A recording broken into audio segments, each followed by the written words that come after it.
lot of familiar faces in the room, a lot of new faces. And President Trump is back, and the golden age of America has most definitely begun. The Senate has already confirmed 5 of President Trump's exceptional cabinet nominees: Secretary of State Marco Rubio, Defense Secretary Pete Hegseth, CIA Director John Ratcliffe, Homeland Security Secretary Kristi Noem, and Treasury Secretary Scott Bessent. It is imperative that the Senate continues to confirm the remainder of the president's well-qualified nominees as quickly as possible. As you have seen during the past week, President Trump is hard at work fulfilling the promises that he made to the American people on the campaign trail. Since taking the oath of office, President Trump has taken more than 300 executive actions, secured nearly $1 trillion in U.S. investments, deported illegal alien rapists, gang members, and suspected terrorists from our homeland, and restored common sense to the federal government. I want to take a moment to go through some of these extraordinary actions. On day 1, President Trump declared a national emergency at our southern border to end the 4-year-long invasion of illegal aliens under the previous administration. Additionally, President Trump signed an executive order to end catch and release and finish construction of his effective border wall. By using every lever of his federal power, President Trump has sent a loud and clear message to the entire world. America will no longer tolerate illegal immigration, and this president expects that every nation on this planet will cooperate with the repatriation of their citizens. As proven by this weekend, when President Trump swiftly directed his team to issue harsh and effective sanctions and tariffs on the Colombian government, upon hearing they were denied a U.S. military aircraft full of their own citizens who were deported by this administration. Within hours, the Colombian government agreed to all of President Trump's demands, proving America is once again respected on the world stage. So, to foreign nationals who are thinking about trying to illegally enter the United States, think again. Under this president, you will be detained and you will be deported. Every day, Americans are safer because of the violent criminals that President Trump's administration is removing from our communities. On January 23rd, ICE New York arrested a Turkish national for entry without inspection who is a known or suspected terrorist. On January 23rd, ICE San Francisco arrested a citizen of Mexico unlawfully present in the United States who has been convicted of continuous sexual abuse of a child aged 14 years or younger. ICE St. Paul has arrested a citizen of Honduras who was convicted of 4th-degree criminal sexual conduct with a minor. ICE Buffalo arrested a citizen of Ecuador who has been convicted of rape. ICE Boston arrested a citizen of the Dominican Republic who has a criminal conviction for 2nd-degree murder. This criminal was convicted of murder for beating his pregnant wife to death in front of her 5-year-old son. And ICE St. Paul also arrested a citizen of Mexico who was convicted of possessing pornographic material of a minor on a work computer. These are the heinous individuals that this administration is removing from American communities every single day, and to the brave state and local law enforcement officers, CBP, and ICE agents who are helping in the facilitation of this deportation operation, President Trump has your back, and he is grateful for your hard work. On the economic front, President Trump took immediate action to lower costs for families who are suffering from 4 long years of the Biden administration's destructive and inflationary policies. President Trump ordered the heads of all executive departments and agencies to help deliver emergency price relief to the American people, untangle our economy from Biden's regulatory constraints, and end the reckless war on American energy. President Trump also signed sweeping executive orders to end the weaponization of government and restore common sense to the federal bureaucracy. He directed all federal agencies to terminate illegal diversity, equity, and inclusion programs to help return America to a merit-based society. President Trump also signed an executive order declaring it is now the policy of the federal government that there are only 2 sexes, male and female. Sanity has been restored. Before I take your questions, I would like to point out to all of you once again have access to the most transparent and accessible president in American history. There has never been a president who communicates with the American people and the American press corps as openly and authentically as the 45th and now 47th president of the United States. This past week, President Trump has held multiple news conferences, gaggled on Air Force One multiple times, and sat down for a two-part interview on Fox News, which aired last week. As Politico summed it up best, Trump is everywhere again. And that's because President Trump has a great story to tell about the legendary American revival that is well underway. And in keeping with this revolutionary media approach that President Trump deployed during the campaign, the Trump White House will speak to all media outlets and personalities, not just the legacy media who are seated in this room. Because according to recent polling from Gallup, Americans' trust in mass media has fallen to a record low. Millions of Americans, especially young people, have turned from traditional television outlets and newspapers to consume their news from podcasts, blogs, social media, and other independent outlets. It's essential to our team that we share President Trump's message everywhere and adapt this White House to the new media landscape in 2025.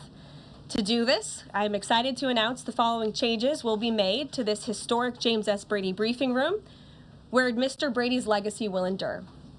This White House believes strongly in the First Amendment, so it's why our team will work diligently to restore the press passes of the 440 journalists whose passes were wrongly revoked by the previous administration.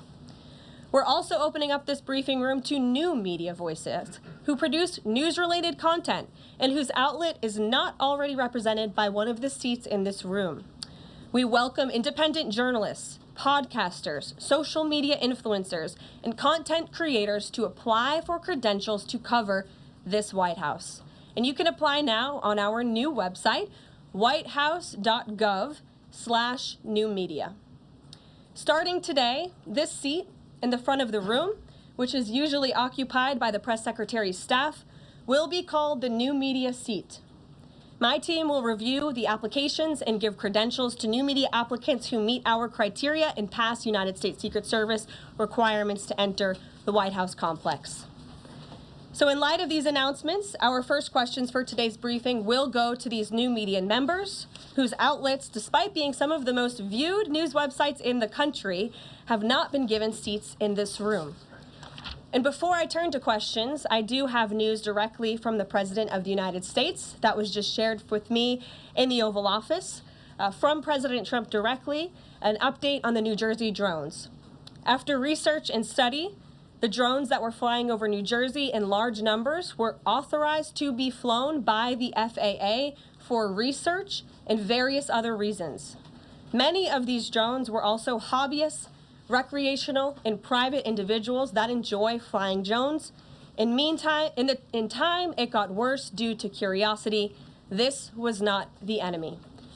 A statement from the President of the United States to start this briefing with some news. And with that, I will turn it over to questions. And we will begin with our new media members, Mike Allen from Axios, Matt Boyle from Breitbart. Mike, why don't you go ahead? Thank you very much. Karoline, does the president see anything fishy about DeepSeek, either its origins or its cost? And could China's ability to make these models quicker, cheaper, affect our thinking about expanding generation data centers, chip manufacturing? Sure. The president was asked about DeepSeek last night on Air Force One when he gaggled for, I think, the third or fourth time throughout the weekend with members of the traveling press corps. The president said that he believes that this is a wake-up call to the American AI industry. The last administration sat on their hands and allowed China to rapidly develop this AI program. And so President Trump believes in restoring American AI dominance. And that's why he took very strong executive action this past week to sign executive orders to roll back some of the onerous regulations on the AI industry. And President Trump has also proudly appointed the first AI and crypto czar at this White House, David Sachs, whom I spoke with yesterday, very knowledgeable on this subject, and his team is here working every single day to ensure American AI dominance. As for the national security implications, I spoke with NSC this morning. They are looking into what those may be, and when I have an update, I will share it with you, Mike. Karoline, you say restore U.S. dominance. Is there a fear that the U.S. either is falling or has fallen behind? And how would the president make sure the U.S. stays ahead? No, the president is confident that we will restore American dominance in AI. Yeah, so Karoline, first off, thank you to you and President Trump for actually giving voices to new media outlets that represent millions and millions of Americans. The thing I would add, I've got a two-part question for you. The first is just can you expand upon what steps the White House is going to take to bring more voices, not less, which is what our founder, Andrew Breitbart, believed in, into this room where they rightfully belong? Yeah. Absolutely. And as I said in my opening statement, Matt, it is a priority of this White House to honor the First Amendment. And it is a fact that Americans are consuming their news media from various different platforms, especially young people. And as the youngest press secretary in history, thanks to President Trump, I take great pride in opening up this room to new media voices to share the president's message with as many Americans as possible. In doing so, number one, we will ensure that outlets like yours, Axios and Breitbart, which are widely respected and viewed outlets, have an actual seat in this room every day. We also, again, encourage anybody in this country, whether you are a TikTok content creator, a blogger, a podcaster, if you are producing legitimate news content, no matter the medium, you will be allowed to apply for press credentials to this White House. And as I said earlier, our new media website is whitehouse.gov/new media. And so we encourage people to apply. Again, as long as you are creating news-related content of the day and you're a legitimate independent journalist, you're welcome to cover this White House. And secondly, Karoline, you said you laid out several of the actions that President Trump has taken. Obviously, it's a stark contrast to the previous administration, a breakneck speed from President Trump. Can we expect that pace to continue as the first 100 days moves along here and beyond that? Absolutely. There's no doubt President Trump has always been the hardest working man in politics. I think that's been proven over the past week. This president has again signed more than 300 executive orders. He's taken historic action. I gaggled aboard Air Force One to mark the first 100 days of this administration, 4 p.m. last Friday, or first 100 hours rather. And this president did more in the first 100 hours than the previous president did in the first 100 days. So President Trump, I think you can all expect for him to continue to work at this breakneck speed, so I hope you're all ready to work very hard. I know that we are. Zeke Miller. Thanks, Karoline. A question that we've asked your predecessors of both parties in this job. When you're up here in this briefing room speaking to the American public, do you view yourself and your role as advocating on behalf of the president or providing the unvarnished truth that is, not to lie, not to obfuscate to the American people? I commit to telling the truth from this podium every single day. I commit to speaking on behalf of the President of the United States. That is my job. And I will say it's very easy to speak truth from this podium when you have a president who is implementing policies that are wildly popular with the American people, and that's exactly what this administration is doing. It's correcting the lies and the wrongs of the past 4 years, many of the lies that have been told to your faces in this very briefing room. I will not do that. But since you brought up truth, Zeke, I would like to point out, while I vow to provide the truth from this podium, we ask that all of you in this room hold yourselves to that same standard. We know for a fact there have been lies that have been pushed by many legacy media outlets in this country about this president, about his family, and we will not accept that. We will call you out when we feel that your reporting is wrong or there is misinformation about this White House. So, yes, I will hold myself to the truth, and I expect everyone in this room to do the same. And Karoline, just on a substantive question, yesterday the White House Office of Management and Budget directed across the board freeze with the subsidies for individual assistance, we understand, to federal grants. It's caused a lot of confusion around the country among Head Start providers, among providers of services to homeless veterans, Medicaid providers, states saying they're having trouble accessing the portal. Could you help us clear up some of the confusion, give some certainty to folks, and also, is that uncertainty, how does that uncertainty service the president's voters? Well, I think there's only uncertainty in this room amongst the media. There's no uncertainty in this building. So let me provide the certainty and the clarity that all of you need. This is not a blanket pause on federal assistance and grant programs from the Trump administration.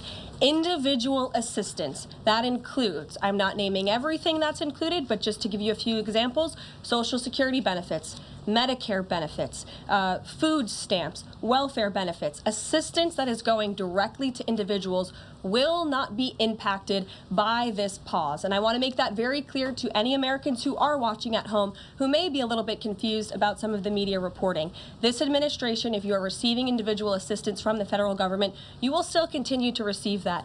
However, it is the responsibility of this president and this administration to be good stewards of taxpayer dollars. That is something that President Trump campaigned on. That's why he has launched DOGE, the Department of Government Efficiency, who is working alongside OMB. And that's why OMB sent out this memo last night, because the president signed an executive order directing OMB to do just this. And the reason for this is to ensure that every penny that is going out the door is not conflicting with the executive orders and actions that this president has taken.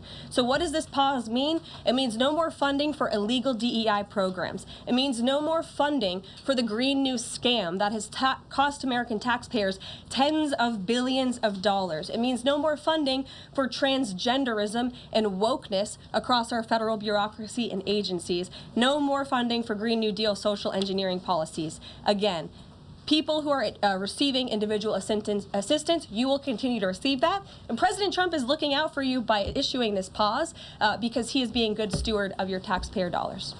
Thanks, Caroline. Sure. How long is this pause going to last, and how is the Trump administration recommending that organizations that rely on federal funding make payroll, pay their rent in the meantime? It is a temporary pause, and the Office of Management and Budget is reviewing the federal funding that has been going out the door. Again, not for individual assistance, but for all of these other programs that I mentioned. I also spoke with the incoming director of OMB this morning, and he told me to tell all of you that the line to his office is open for other federal government agencies across the board, and if they feel that programs are necessary and in line with the president's agenda, then the Office of Management and Budget will review those policies. I think this is a very responsible measure. Again, the past 4 years, we've seen the Biden administration spend money like drunken sailors. It's a big reason we've had an inflation crisis in this country, and it's incumbent upon this administration to make sure, again, that every penny is being accounted for honestly. Why impose this pause with so little notice? Why not give organizations more time to plan for the fact that they are about to lose, in some cases, really crucial federal funding, at least for a period of time? There was notice. It was the executive order that the president signed. There's also a freeze on hiring, as you know, a regulatory freeze, and there's also a freeze on foreign aid. And this is, again, incredibly important to ensure that this administration is taking into consideration how hard the American people are working. And their tax dollars actually matter to this administration. You know, just during this pause, DOGE and OMB have actually found that there was $37 million that was about to go out the door to the World Health Organization, which is an organization, as you all know, that President Trump, with the swipe of his pen in that executive order, is no longer wants the United States to be a part of. So that wouldn't be in line with the president's agenda. DOGE and OMB also found that there was about to be 50 million taxpayer dollars that went out the door to fund condoms in Gaza. That is a preposterous waste of taxpayer money. So that's what this pause is focused on, being good stewards of tax dollars. And so this doesn't affect Meals on Wheels or Head Start or disaster aid? Again, it does not affect individual assistance that's going to Americans. To follow up on Nancy, do you think there will be a list of who is affected and how much money is affected? How will these contractors and organizations know if they are actually having their funding frozen?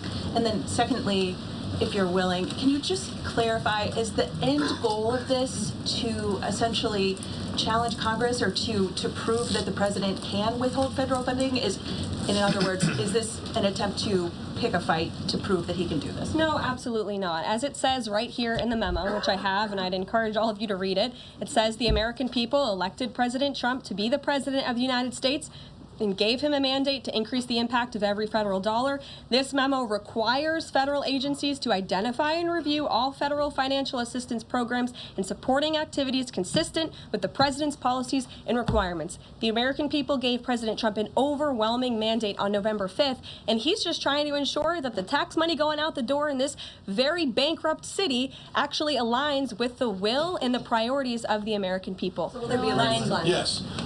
Welcome. You look great. You're doing a great job. You talked about transparency, and some of us in this room know how just transparent President Trump has been the last 5 or 6 years. I think you'll do the same. My question is, do you think this latest incident with the president of Colombia is indicative of the global, powerful respect they have for President Trump moving forward, not only to engage in economic diplomacy with these countries, but also world peace? Absolutely. I'll echo the answer that the president gave on Air Force One last night when he was asked a very similar question by one of your colleagues in the media. This signifies peace through strength is back. And this president will not tolerate illegal immigration into America's interior. And he expects every nation on this planet, again, to cooperate with the repatriation of their citizens who illegally entered into our country and broke America's laws. Won't be tolerated. And as you saw, the Colombian government quickly folded and agreed to all of President Trump's demands. Flights are underway once again. Two questions on deportations, if I may. President Trump had said on the campaign trail that he would deport pro-Hamas students who are here on visas. And on his first day in office, he signed an executive order that said, quote, the U.S. must ensure that admitted aliens and aliens otherwise already present in the U.S. do not bear hostile attitudes towards its citizens, culture, government, institutions, or founding principles. So should we take this executive order as Trump saying he would be open to deporting those students who are here on visas but, hold pro-Hamas sympathies? The president is open to deporting individuals who have broken our nation's immigration laws. So if they are here illegally, then certainly he is open to deporting them. And that's what this administration is hard at work at doing. We receive data from DHS and from ICE every single day. From what we hear on the ground, ICE agents are feeling incredibly empowered right now because they actually have a leader in this building who is supporting them in doing their jobs that they were hired to do, which is to detain, arrest, and deport illegal criminals who have invaded our nation's borders over the past 4 years. That's what the president is committed to seeing. Peter. Caroline, very quickly, just following up on the question on immigration first. President Trump, during the course of the campaign in 2024, said the following about illegal immigration. He said, they're going back home where they belong, and we start with the criminals. There are many, many criminals. NBC News has learned that ICE arrested 1,179 undocumented immigrants on Sunday, but nearly half of them, 566 of the migrants, appear to have no prior criminal record besides entering the country illegally. Is the president still focused exclusively, which is a civil crime, it's not criminal? It's a federal crime. So I'm asking, though, he said he was going to focus on those violent offenders first. So is violent offenders no longer the predicate for these people to be deported? The president has said countless times on the campaign trail, I've been with him at the rallies, I know you've been there covering them too, Peter, that he is focused on launching the largest mass deportation operation in American history of illegal criminals. And if you are an individual, a foreign national, who illegally enters the United States of America, you are, by definition, a criminal. And so therefore, you are subject to deportation. I apologize for interrupting. So to be clear, violent criminals do not receive precedence in terms of the deportations taking place. The president has also said two things can be true at the same time. We want to deport illegal criminals, illegal immigrants from this country, but the president has said that, of course, the illegal criminal drug dealers, the rapists, the murderers, the individuals who have committed heinous acts on the interior of our country and who have terrorized law-abiding American American citizens, absolutely those should be the priority of ICE, but that doesn't mean that the other illegal criminals who entered our nation's borders are off the table. Understood. Then let me ask you a separate question about the confusion that still exists across the country right now as it relates to the freeze or the pause as it's described. President Trump, of course, ran one of the key policy items was that he was going to lower prices, lower the cost of everything from groceries, as he often said.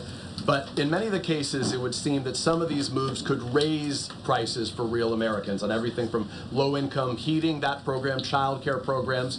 Will nothing that the president's doing here in terms of the freeze in these programs raise prices on ordinary Americans? What particular actions are you referring to that I'm would... referring to LHEAP right now. That's the low-income heating program, for example. We can talk about, there's no clarity, so I could refer to a lot of them. We don't know what they are specifically. Can you tell us that LHEAP is not one of those affected? So you're asking a hypothetical based on programs that you can't even identify. Well, I just identified. What I can tell you just to be is clear, that since you guys haven't identified, let's do it together just for Americans at home.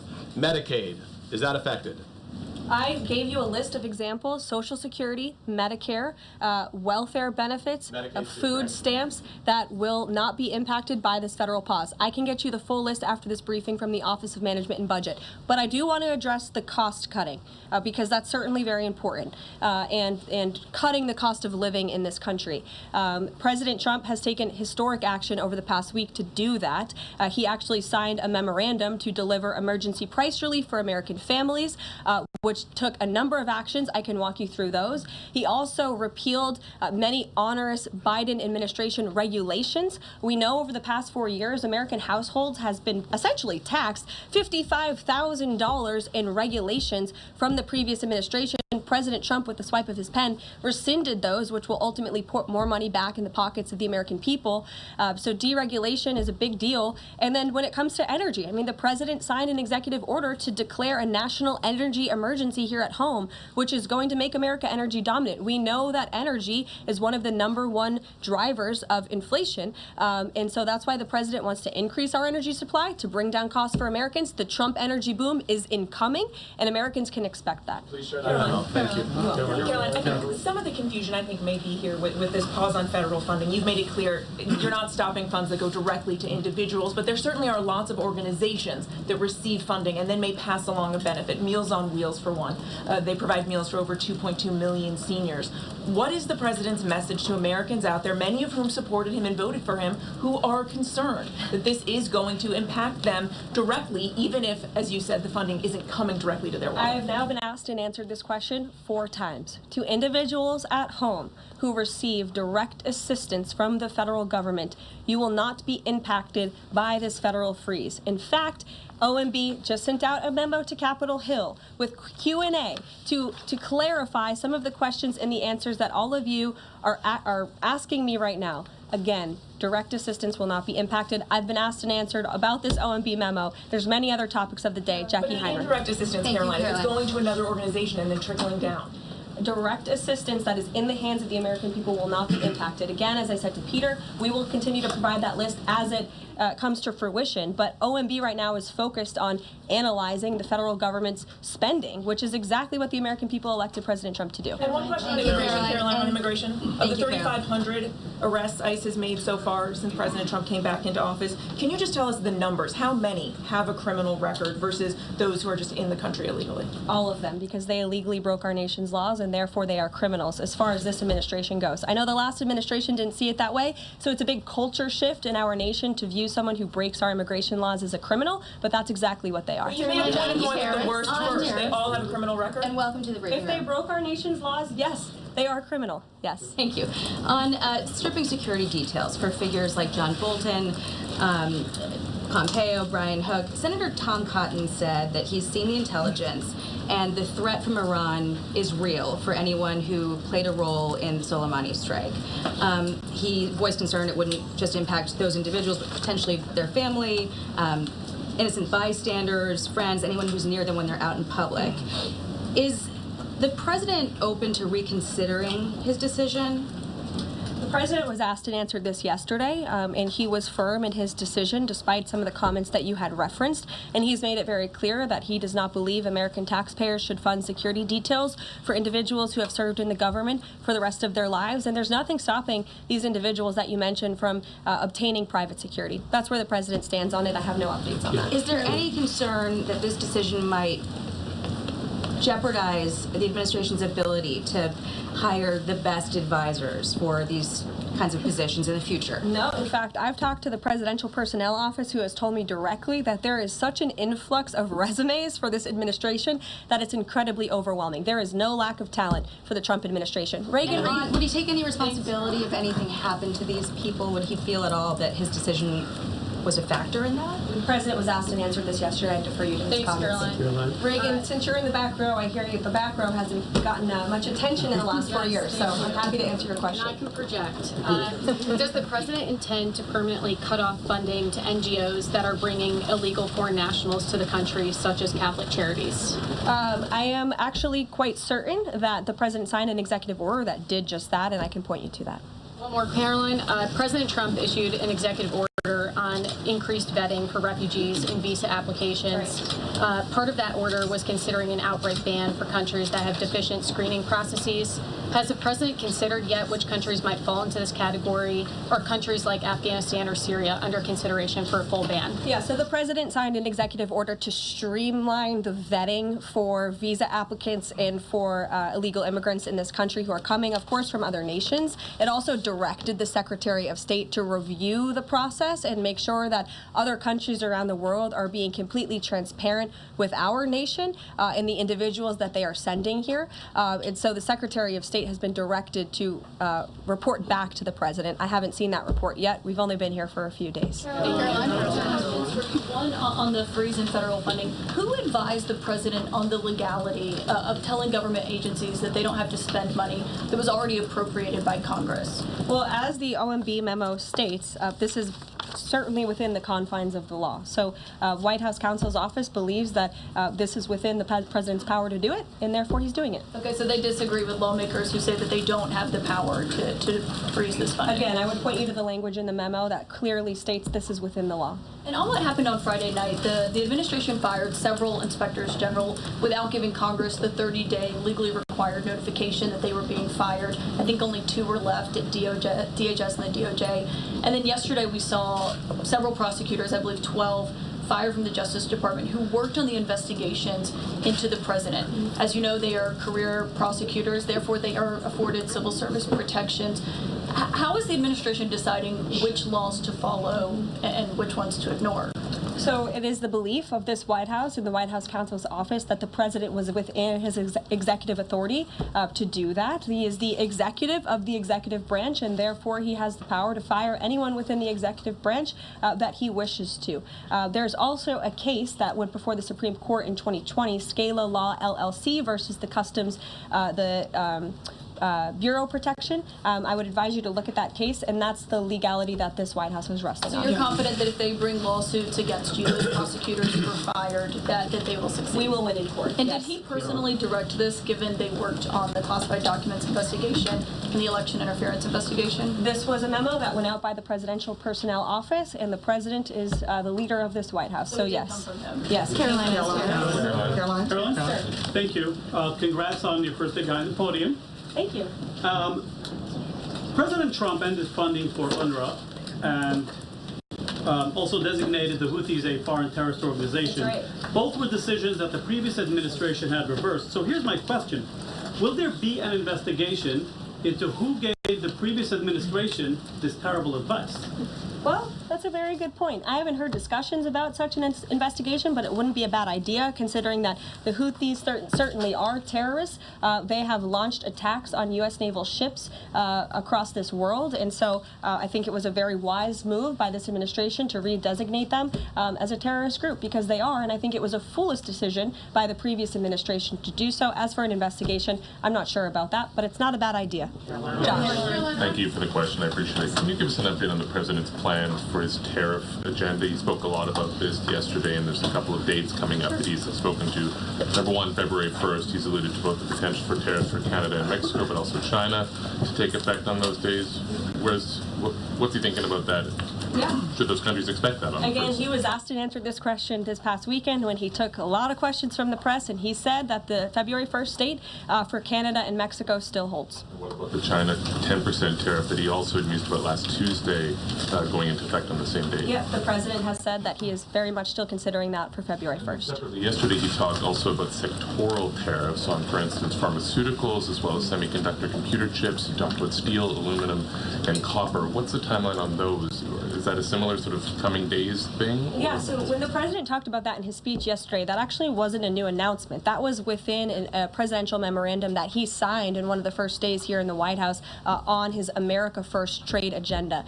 So there's more details on those tariffs in there. As far as a date, I don't have a specific date to read out to you, but the president is committed to implementing tariffs effectively, just like he did in his first term. Finally, he also was asked on the plane when he gaggled about the potential for a universal tariff. He was asked maybe about 2.5%. There was a report about that. He said he wanted much bigger than that. Should we understand that these tariffs would add up?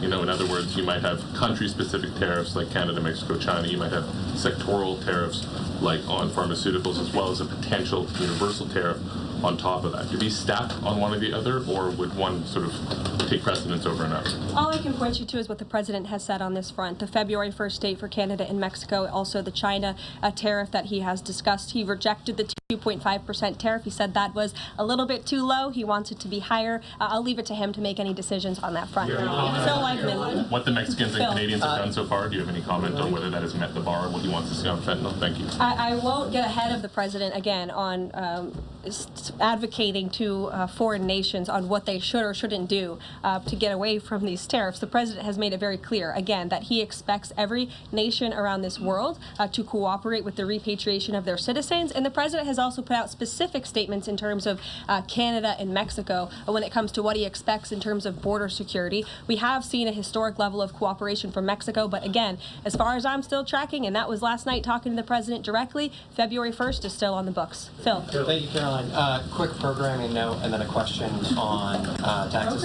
Well, in terms of programming, should we expect to see you here every day? How frequently will these press briefings be? It is a good question, April. So look, the president, as you know, is incredibly accessible. First day here, he wanted all of you in the Oval Office. You got a 60-minute press conference with the leader of the free world while he was simultaneously signing executive orders. I may add that's pretty impressive.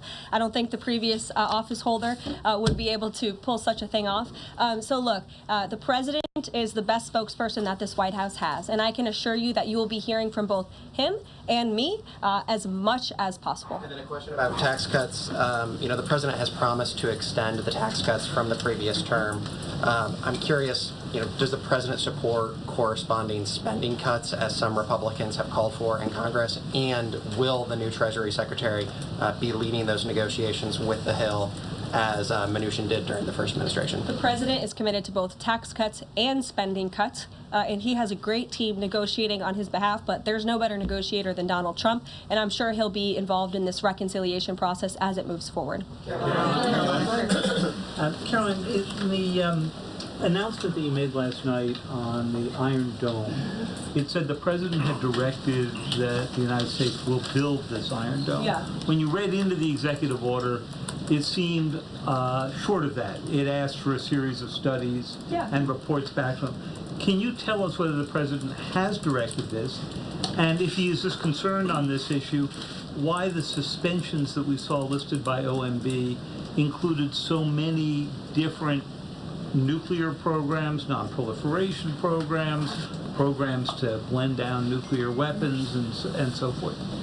First of all, when it comes to the Iron Dome, the executive order directed the implementation of an Iron Dome. It also, as you said, kind of directed research and studies to see if or how the United States can go about doing this, particularly the Department of Defense. When it comes to the other question that you asked about those specific programs, again, I would say this is not a ban. This is a temporary pause and a freeze to ensure that all of the money going out out from Washington, D.C. is aligned with the president's agenda. And as the Office of Management and Budget has updates on what will be kickstarted once again, I will provide those to you. Just to clarify for a sec what you were saying before on Medicaid. It wasn't clear to me whether you were saying that no Medicaid would be cut off. Obviously, a lot of this goes to states before it goes to individuals and so forth. So are you guaranteeing here that no individual now on Medicaid would see a cutoff because of the pause? I'll check back on that and get back to you. John. Thanks a lot, Caroline. As you know, in the first week that the president was in office, signed an executive order as it relates to birthright citizenship, trying to eliminate that. Now, 22 state attorney generals have said that this is unconstitutional. A federal judge has just agreed with their argument. What's the administration's argument for doing away with birthright citizenship? The folks that you mentioned have a right to have that legal opinion, but it is in disagreement with the legal opinion of this administration. This administration believes that birthright citizenship is unconstitutional, and that is why President Trump signed that executive order. Illegal immigrants who come to this country and have a child are not subject to the laws of this jurisdiction. That's the opinion of this administration.